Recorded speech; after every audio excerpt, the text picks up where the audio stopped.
Sinalização viária. Diante da placa R4B, você entende que é proibido. Bom, que é proibido eu sei porque tem essa tarja transversal, né? Sempre que tem essa tarja transversal aqui, igual um cinto de segurança, só que vermelho, né? Eu sei que está proibindo alguma coisa. E aí, você pode usar aqui 2 macetes para responder essa pergunta. 2, hein? O primeiro macete é lembrar que quando tem esse Bzinho aqui no final, é porque está representando alguma coisa para a direita. Sempre que tiver no final do código da placa, ó, tem o R, que é de regulamentação, tem o 4, que é a numeração sequencial dela, né? Começa com R1, depois R2, depois R3, R4, vai até R40 e tanto. Tem o Bzinho assim, ó, é alguma coisa para a direita. Essa placa está regulamentando alguma coisa para a direita, proibindo ou obrigando. Se tiver o Azinho, um Azinho, né? Eu tentei fazer um A, que é isso, um Azinho, aí é alguma coisa para a esquerda. Então essa é a primeira coisa que você precisa entender, o primeiro macetinho que dá para aplicar. Sabendo disso, eu sei que a placa é B, então eu já vou procurar as alternativas, ou a alternativa que fale de direita, né? Cadê? Aqui eu achei, ó, direita. Esquerda? Não.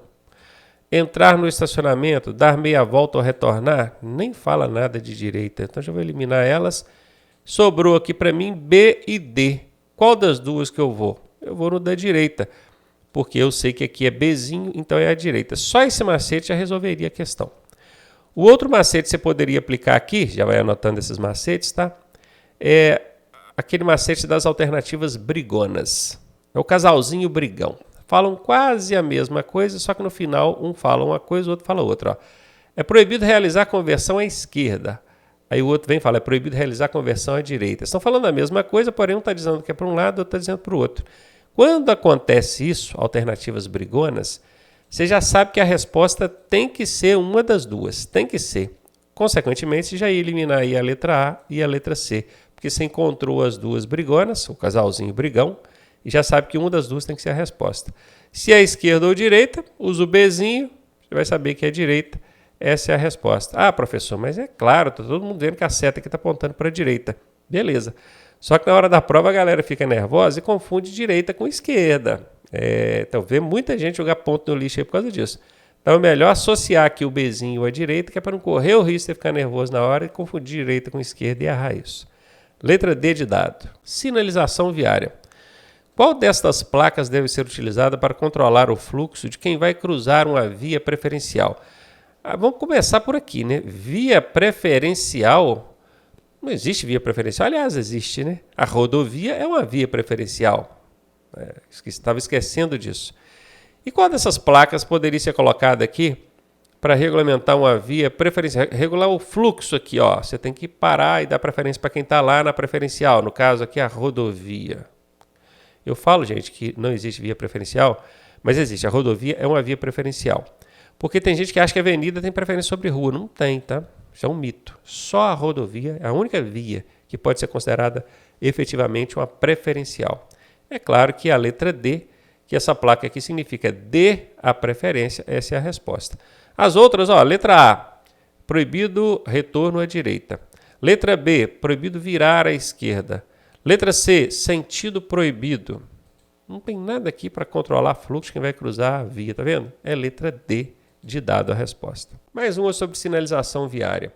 As marcas que permitem ao condutor ultrapassar outro veículo em movimento são as... Olha, marcas é aquilo que vem no chão, no asfalto, no pavimento. Nós temos, e são chamadas de marcas, né? Marcas longitudinais ou linhas.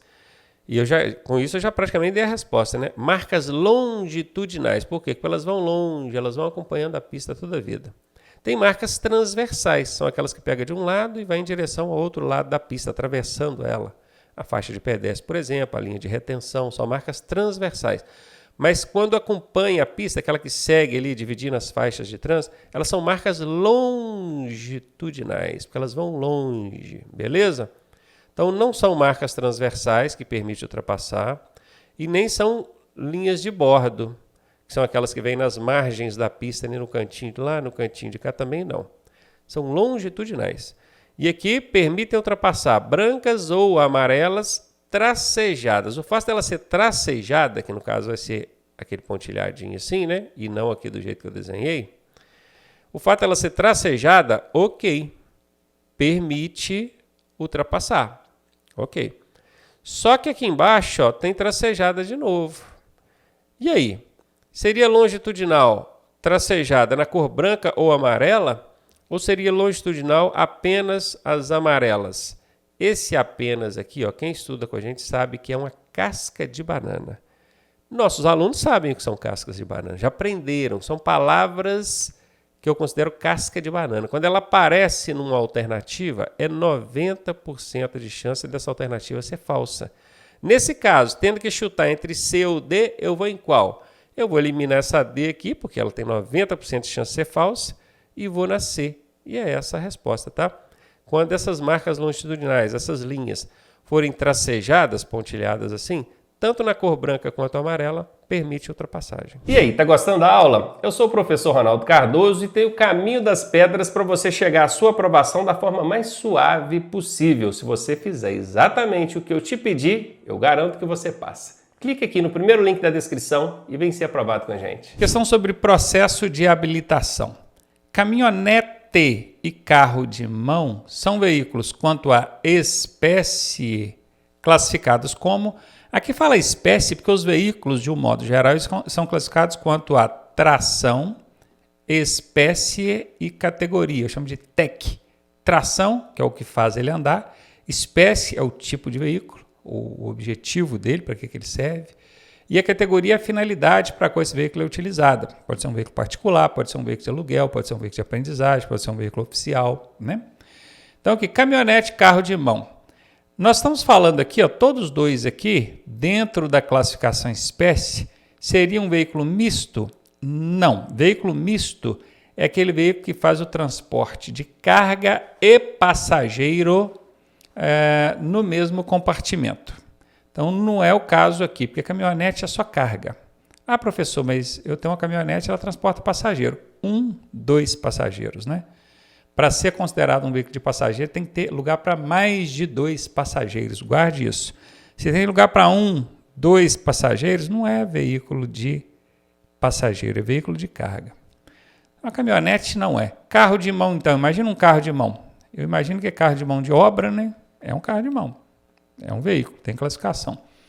Mas é claro que o Código de Trânsito aqui não está nem fazendo menção àquele carro de mão de obra. Está falando qualquer veículo que seja impulsionado pelo ser humano. Você já deve ter visto esses carrinhos feitos de grade, onde a pessoa passa coletando material reciclável, garrafa plástica, lata, papelão. Pois é, aquilo é um carro de mão e ele transita pelas vias públicas, propulsão humana, não é?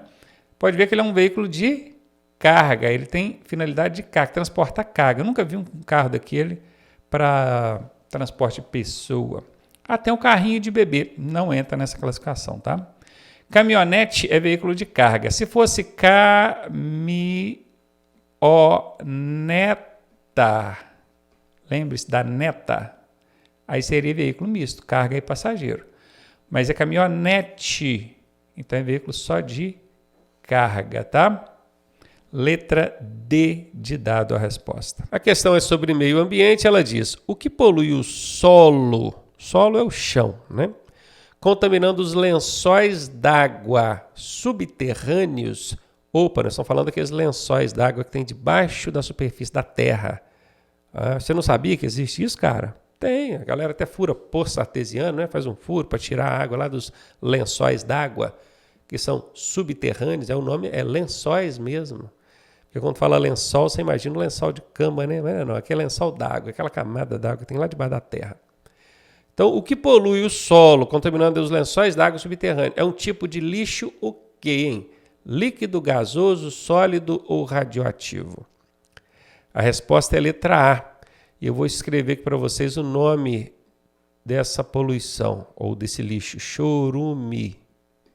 Chorume é aquela água preta, normalmente você vê isso nos arredores de lixões, onde tem lixo acumulado, que é aquele material orgânico.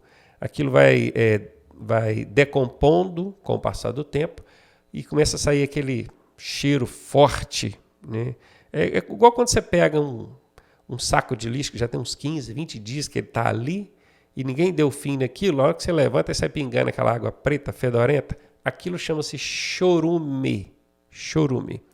E é um líquido preto que entranha ali no solo, vai parar lá nos lençóis d'água e polui, então, esses lençóis. Letra A aí a resposta. Hein? Meio ambiente é o assunto dessa questão, que diz o seguinte: o excesso de anúncios, cartazes, banners, outdoors, afixados em pontos estratégicos em vias públicas, é um tipo de poluição. Anúncio, cartaz, banner, outdoor, que são aqueles painéis grandões, né, que vem com propagandas ali. Aquilo é poluição sonora? Não, né, gente? Aquilo é poluição do ar, que é poluição atmosférica? Não, né, gente?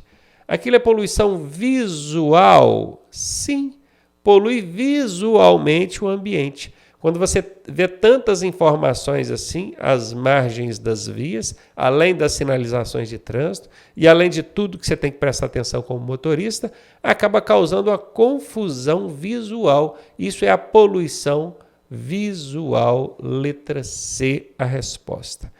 Seria então a poluição hídrica. A poluição hídrica é da água, dos rios, hídrica, da chuva, né? Pluviais, que seriam dos rios. Não sei, desculpe que eu equívoco se eu estiver errado. Mas não tem nada a ver, né? Cartaz, banners, outdoor com poluição hídrica. Mais um Oi sobre Meio Ambiente diz o seguinte: como os ocupantes de veículos podem ajudar a manter as vias de trânsito limpas e em condições de uso? Vamos ver. Aumentando o número de lixeiras públicas, talvez isso aqui seja até uma solução, não, né? Algo que vai contribuir. Mas aqui está falando dos ocupantes de veículos. Será que cabem aos ocupantes de veículos, os condutores, os passageiros, aumentar o número de lixeira pública? Não, né? Isso aqui cabe à prefeitura, né? Aos órgãos que administram aquelas vias ali. Então aqui não. Distribuindo sacos de lixo para todos os motoristas? Da mesma forma. Até é uma ação que pode contribuir. Mas nós estamos falando aqui de ocupantes de veículos. Ocupantes de veículo, está falando da pessoa dentro do veículo. Como é que ela vai sair distribuindo saco de lixo para todo mundo? Parando o carro, toma uma sacolinha de lixo para isso aqui. Não faz sentido. Organizando um mutirão para limpar as vias. Mesmo caso da anterior, né? Não é. Não jogando lixo ou objetos pela janela do veículo. Pronto. Essa aqui encaixa muito bem, você não acha? Tá aí. Letra D de dado. Direção defensiva. Quanto maior a velocidade, maior a velocidade, ou menor o raio da curva. O que é raio? É o ângulo da curva. Uma curva fechada, ela é de menor raio, de pequeno raio. Sacou? Uma curva bem fechadinha. Então, quanto maior a velocidade, eu estou muito rápido numa curva, ou então é uma curva muito fechada, de pequeno raio, menor raio. A inclinação do corpo do motociclista deverá ser maior, menor, igual ou oposto em relação à moto. Fala aí para mim. É só você pensar comigo. Vamos falar aqui, maior velocidade. Vamos pegar o primeiro exemplo aqui, porque aqui está dizendo que é um ou outro, né? Serve uma situação ou outra. Vamos pegar esse primeiro exemplo, maior velocidade. Aonde você vê moto andando em muita velocidade? Naquelas corridas de motovelocidade, né? Seria a Fórmula 1 das motocicletas. Repara, presta atenção, se você nunca prestou atenção, passa a prestar atenção para você ver. Aqueles motociclistas, aqueles pilotos profissionais, eles vão entrar na curva com muita velocidade. Maior velocidade, quer dizer, é muita velocidade que eles estão entrando ali.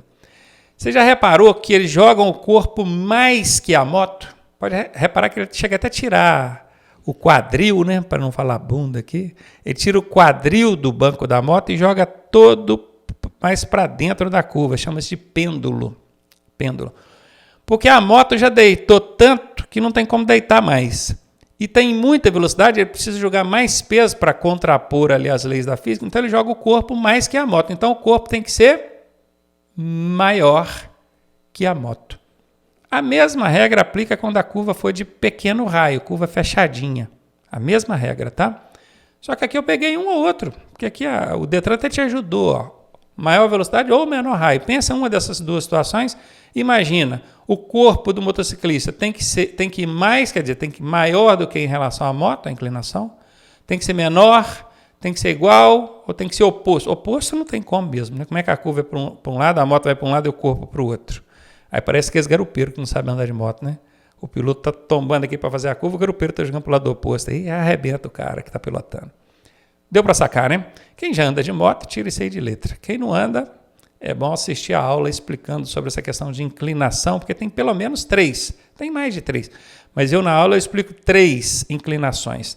Tem aquela inclinação maior, tem inclinação menor e tem inclinação igual. Essa oposta aqui não existe não. Tá? E quando é que aplica a inclinação maior? Quando é que aplica a inclinação menor?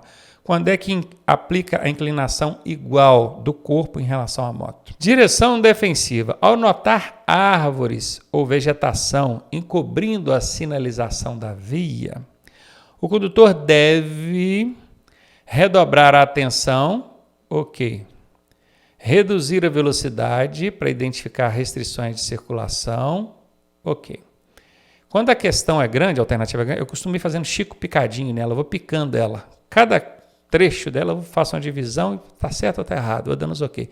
Aqui está tudo certo. Vamos ver a letra B. Efetuar a poda das árvores. Quer dizer então que o condutor vai ter que estacionar o veículo ali, arranjar uma ferramenta, um facão, uma motosserra, seja o que for, e ir lá podar essas árvores. Faz sentido, gente? Não, não faz sentido. Solicitar ao agente de trânsito que efetue a poda das árvores.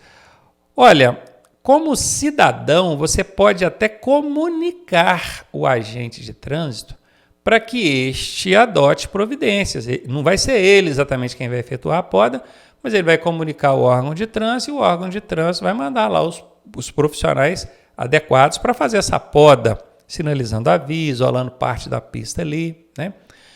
Agora, isso cidadão. Você como condutor não tem que ir lá solicitar, né? Como cidadão. Tá? Você tem o direito, a via tal lá, as árvores, a vegetação está tampando a sinalização toda, não dá para ver nada. Então, um semáforo escondido atrás de uma árvore. Você pode ir lá solicitar, tanto ao agente como diretamente no órgão de trânsito. Mas não é o condutor solicitar ao agente que ele efetue. Não, o agente nem vai efetuar essa poda de árvore. Quem vai efetuar vai ser o profissional adequado. Redobrar a atenção. Reduzir a velocidade. Não se preocupar com a sinalização. Aí é complicado, né? Como é que eu não vou me preocupar com a sinalização? Vai que tem um semáforo lá, está fechado, escondido atrás da árvore, eu não estou vendo.